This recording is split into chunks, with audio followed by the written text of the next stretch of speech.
I have been looking forward to this all week. This is all I've been thinking about. Yeah, it really has been. We are going back, ladies and gentlemen, to Egypt, the land of the Nile, to close out our conspiracy theory Maybe. segment from Who knows? This might be an ongoing program, but last episode 39, we talked about pyramids, got into pyramidology, which is the study of pyramids in kind of the more fantastical sense. But this week, we're going to pivot over and kind of close out some of these conspiracy theories. So we're going to go into Egyptology, which is a real field of study, which is based on science and...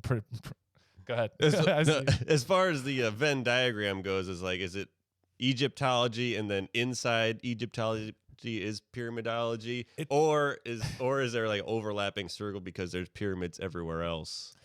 Or is pyramidology just a focus of the Egyptian pyramids? It is funny. I mean, you see, most people are focused on the pyramids in Egypt when they talk about all this crazy stuff. That's all, yeah. So I think it's the Venn diagram of the big circle of Egyptology, and then there's like the little nut that just rolls around at the bottom of that, and that's pyramidology. And occasionally it might roll out yeah, just a smidgen. into like Latin American studies. Yeah. Yeah. Exactly. So I hate to burst your bubble. Okay, of last week, let's just do a quick recap. We talked about a lot of the conspiracy theories. We talked about the pyramids being built by slaves. We talked about them being superconductors. We talked about the Illuminati building them. We talked about aliens building them. Are there any that you're really hung up on that you like really, are into, you believe? I mean, I think the use of man labor, whether it was slaves or not, I think that's plausible. Yeah. Could be aliens. I don't know. Could have been advanced technology for the time. Or, like I said, they could have just been really smart. Perfect. You played into my trap. You're wrong. Except for the last part. They were really smart. So this is interesting, okay? In 2013, this Egyptologist, so a real anthropologist, a real historian, named Pierre Tillet, he was digging around in Egypt, and he was actually pretty far away from the Great Pyramids. There wasn't really anything around. They found a network of caves up in the hills, and they went up there and started digging around and found a lot of artifacts. It was like a boat depot where they stored boats for the Egyptian Empire. And they actually found some incredibly preserved scrolls of papyrus in there. They're called papyri. I figured this out. Papyrus is the material. Papyri is the plural of like the scrolls. Okay. So wait, this was a ship dock, or like not a dock, but like a. So does this hold some plausibility to the Noah's Ark theory? Little boats supporting the bigger boat. Yeah. See, boom, we're back into it. My friend Aaron, the Scotsman, he would like you because he just spins it. He'll just spin right back into it. And it's part of, I think, the fun of being a pyramidologist, of just being like, but what if? But it could be anything. You have the whole world as your oyster to cultivate your pearls. Plenty of sand out there. Yeah. So he found the papyri, and one of them was one series of it was a journal from a guy named Murrer, Merer, Murrer. Gold, frankincense, and myrrh. Yeah.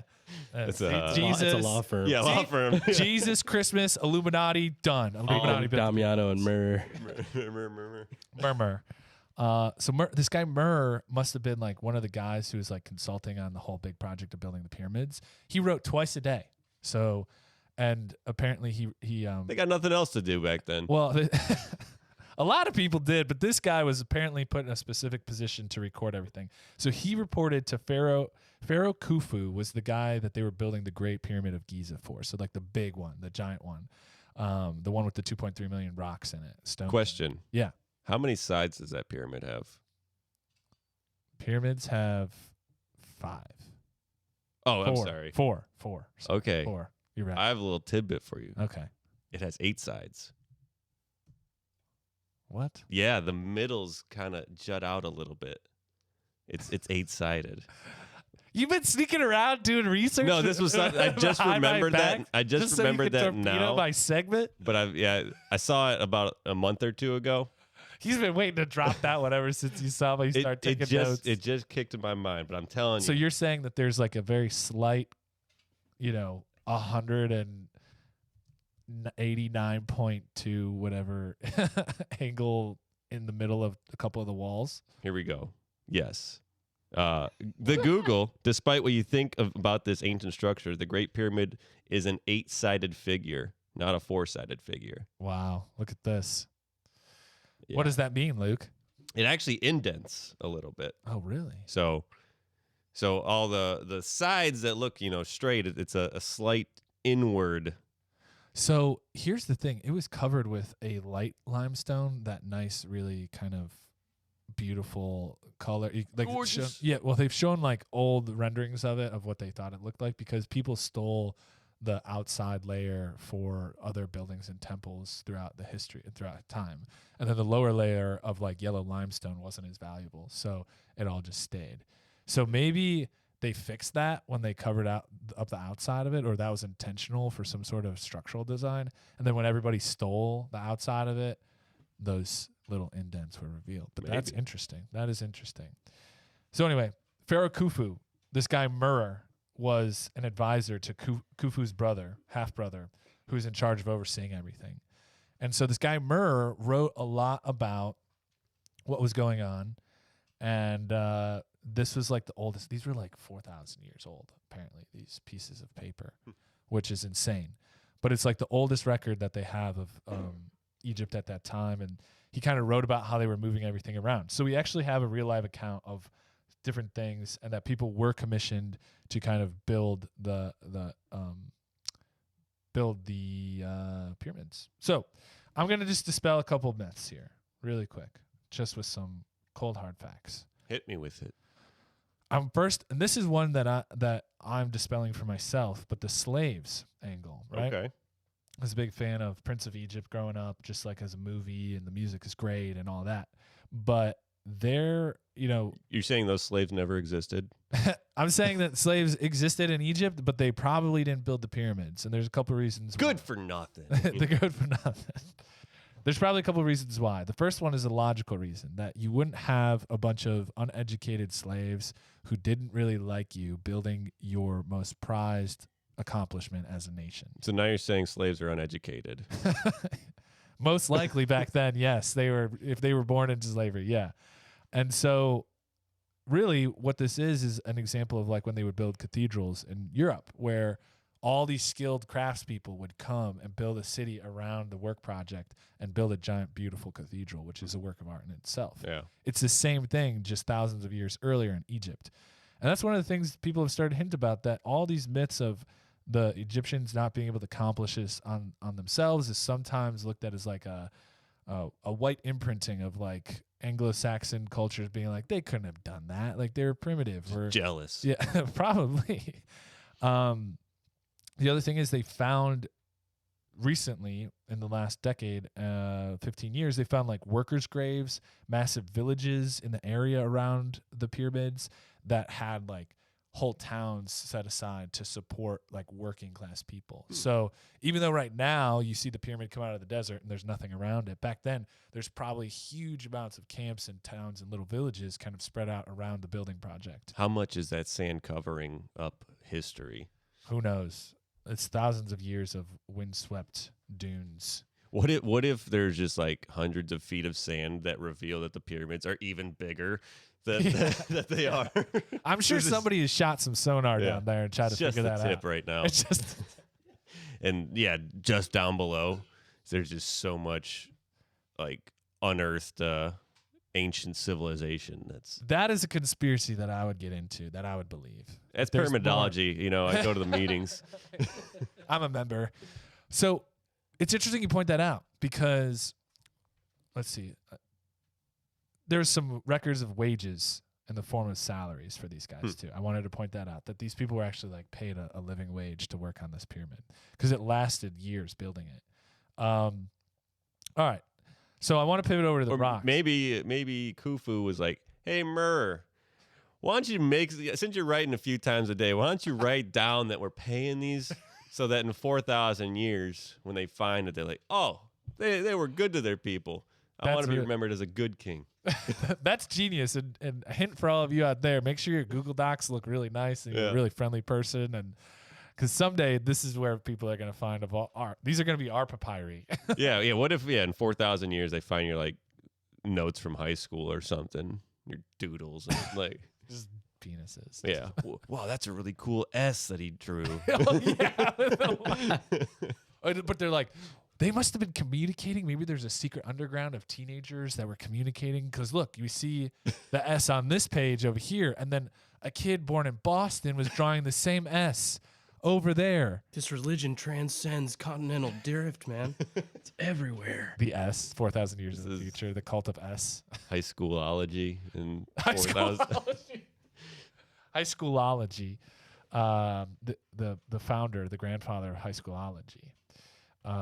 Yeah, so what you just said was something interesting I also learned, that what if there's stuff deeper underneath the sand?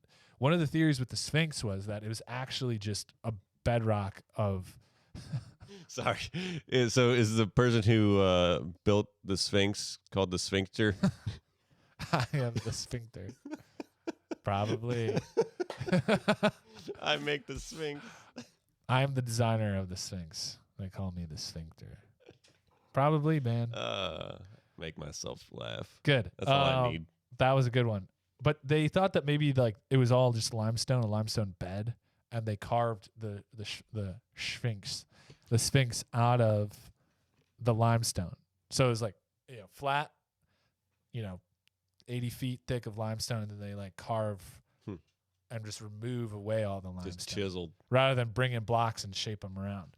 So that is a theory about building the Sphinx. But as far as actually moving all these the stones, which were about a ton a piece or 2 tons a piece, a lot of people, again, say that ancient society didn't have enough like ability to build this. Yeah. But modern tests in physics with rudimentary tools have actually shown that it is possible. The key ingredient here, though, is time. Determination and time. Because a lot of this was trial and error. Like they do believe that it was just a lot of just winging it. That the sphincter was just like, put that stuff over there. No, move it over there. And they just kind of lined it up and gave it their best shot. And I love that part in Aladdin where they're like flying around on the magic carpet and that dude sees him. He's just like, what? And chiseling the nose. Yeah, the nose off the Sphinx. That was the sphincter right there on camera in a Disney movie. There is a sphincter in a Disney movie. And how dare you? Yeah, they're gonna cut Not that you. now. They're gonna cut that. Disney Plus, you won't be able to find the original cut of Aladdin now. It'll be called the Velocity Chaos cut. Yeah. So there's a lot of trial and error. They were talking about this, like how precise everything was, right, on the pyramid.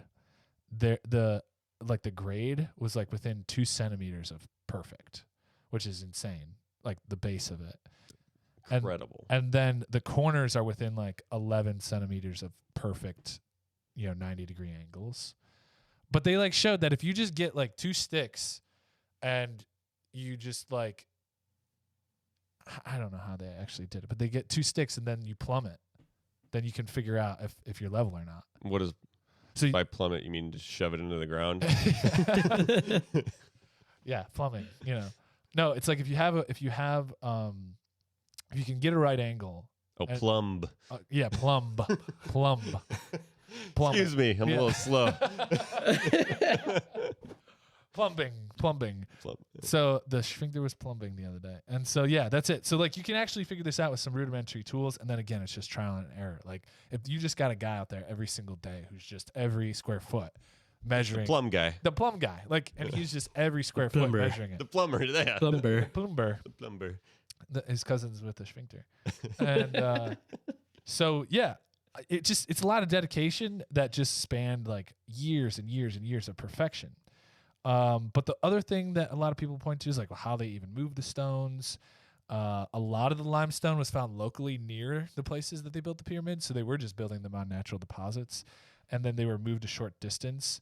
There were interior pieces of granite in like the burial chambers, which came from a lot farther away. And this is where you really get down to the determination part of things. They had like these balls of that is like a way harder rock than anything else. And they were just a ball, and they just have people sit there just chinking away, bam, bam, bam, bam, bam, bam, bam, Jeez. the whole day. I mean, what else they got to do? They ain't got nothing important to do. Yeah, Murrer's taking care of the writing. Yeah, It's a one-man job. that's what the foreman said. If Murr could be over there writing and doing nothing that no one will ever read ever, then you can sit there and pound that rock into that other rock, and you can shut up about it. Yeah. So I'll take that rock and pound in your head. Yeah. More likely that one. But it was funny because, the guy, I was watching some guys talk about this, and you could do it. It's just like centimeters a day. Yeah. Imagine just the frustration of just clicking it away for just days. Hey, that's what, water can wear away stone with enough time. Yeah, but these guys were doing it with other stones. Yeah. They used, everyone's funny because you see all like the drawings of modern like hieroglyph kind of interpretations of stylized like working on the pyramids, just hundreds of guys pulling like a brick, right? But the one guy pointed out, he's like, they had animals, like they had oxen, they had fish, crocodiles to swim. Like they just hooked up a bunch of rope like to little fish, and then it just like scared them and Throw them into a canal. It's like toe fish. Towfish. It's like what's the Clydesdale in the fish world? Their Budweiser commercials back then were just like fish, like. Well, and that's actually where they invented caterpillars from. Those big machines that excavate. What they invented caterpillars? Yeah, what'd they invent them from? From Egyptian times. Oh yeah, caterpillars. All those diesel motors they had back then. Yeah, they helped. They used all the little caterpillars, and looking back on it, they were like, "Dang." That would be hysterical if all this Egyptology was just bullshit, and they've opened up a cave wall, and there was just all these hieroglyphs, but in the middle was this giant like diagram of an engine. It's like a MacBook on the tomb wall.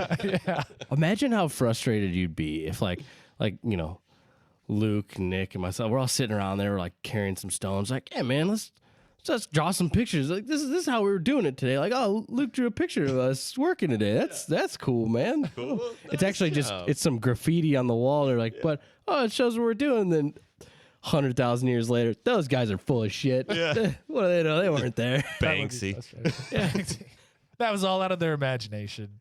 You can see like they're interpreting it as like aliens landing. Those guys are the aliens. It's just Luke like got a little drunk and like drew the head a little more oblong. Hey, hand me some of that berry juice. Let me get this over here. Sir, the wall clearly states that we had oxen. Yeah. Somebody bumped the ladder that day. Just like there's a horn sticking out of your head after that. The other thing, like I wonder, there's probably deep in the pyramids or somewhere, there's the whole layout. They're like, okay, whenever this was, like, okay, we're gonna hit the point. We're gonna change from from BC to AD. Then about 2007 years after that, release something called the iPhone. Okay, it's gonna be this little device, and then 2 years later, release an updated version called the iPhone whatever, and after that, and update the next one after that, and then we'll have another company release a product called the Android. It's like all laid out there. They get to the iPhone 7, and they're like, all right, then the next one is the iPhone Ankh. And they're like, no. Like, then they'll know. Then they'll be on to us. Yeah. All right, fine, iPhone 8, fine. Yeah. Just trying to spice it up. Jeez. And then and then pretty soon there'll be an update just randomly released from the interior of Egypt, somewhere around the Great Pyramid. Yeah. And it's just going to awaken the cryo chambers in the bottom of the pyramid, man. They had this all. This is all. And then they're planned gonna feed on 6,000 years ago. Our collective anxiety from Instagram. These aliens just feed on anxiety. That's perfect. all it is. Anxiety and attention need. Yeah. or need for attention. Which apparently these pharaohs really wanted because they built these giant pyramids that people are still talking about today. Which is, to me, there's no greater reason to build the pyramids than just to say, hey, I was powerful enough to make all these people do this. Check it out. And then it never disappears. Like, that's ridiculous. But yeah, just to wrap it up, they build ramps around the pyramid to like carry the blocks all the way up. It was a cool idea. And then I learned this too, that if you wet sand just enough, it kind of like becomes slick because they didn't use wheels. So like they predated the wheels. Building of the pyramids predated like the earliest wheels with an axle. So they just pulled them along on flat sleds. Oh, it wasn't like tree. I don't know what kind of tree foliage they have over there, like because you can put it on like rolling logs. But there's no record. I don't think there's any record of that. I think it was just like the sleds, and they just would pour water off the front. Like there'd be a water crew. maybe that's what they had all the slaves for. Like you said, it was very technical work, and had the slaves come over, and they were just spitting on the sand in front of the sleds. You're just like really hammering the slave thing. How you're like, I can't believe in the pyramids unless there were slaves involved. They're like, hey, all right, just start lining up, spit over here. You and spit then over here. Go drink out of there real quick. But my mouth is dry. Yeah, you're flogged. My big takeaway from this whole thing, and this goes back to the comment about the pharaohs building this. It's amazing enough that humans could even conceive and potentially build this. So why do we have to embellish it? Why can't we just believe in like the human spirit of dedication, diligence, and just a crap load of time? Because that's really what I get out of the pyramids. Is you want to build something long-standing, it's going to take a lot of work. It's going to be a lot of hard work, and it's going to take a lot of time. So that's it. I think we closed up pyramids. Maybe.